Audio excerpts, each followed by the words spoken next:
Banyak orang berpendapat bahwa asal-usul nama Selam berawal dari satu tradisi menyelam.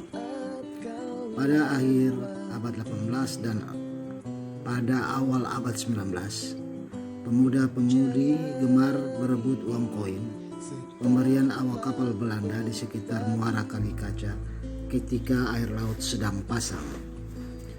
Karena diberi dengan cara dilempar ke air, tentu saja untuk mendapatkannya harus dengan cara menyelam. Memang benar ada tradisi menyelam untuk mendapatkan uang koin pada akhir abad 18 dan awal abad 19. Namun tidak benar jika selam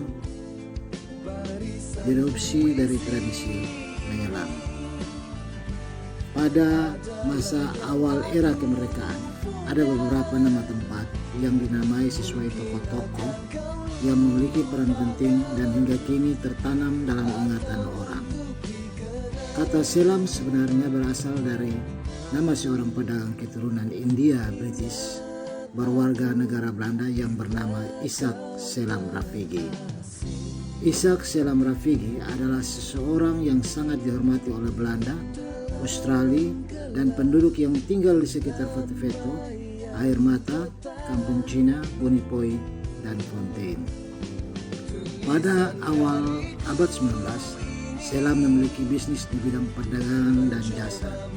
Ishak Selam Rafigi mempunyai losmen yang bernama Losmen Selam dan toko di pinggir Kali Kaca yang menjual kebutuhan pokok bagi masyarakat sekitar.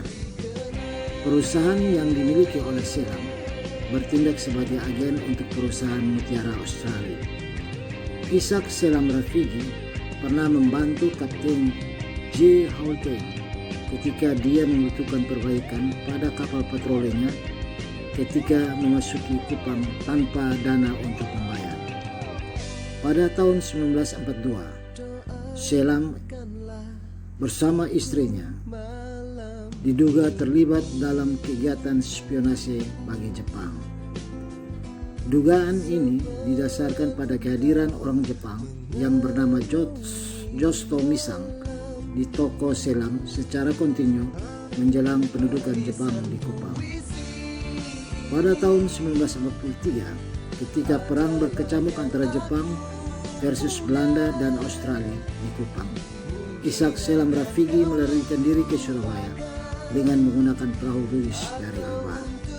Ishak Selam Rafigi meninggal dunia di Surabaya pada tahun 1951. Untuk mengenangnya, nama Selam diabadikan di wilayah sekitar tempat tinggalnya dan beberapa infrastruktur lainnya seperti jembatan Selam dan tangga Selam.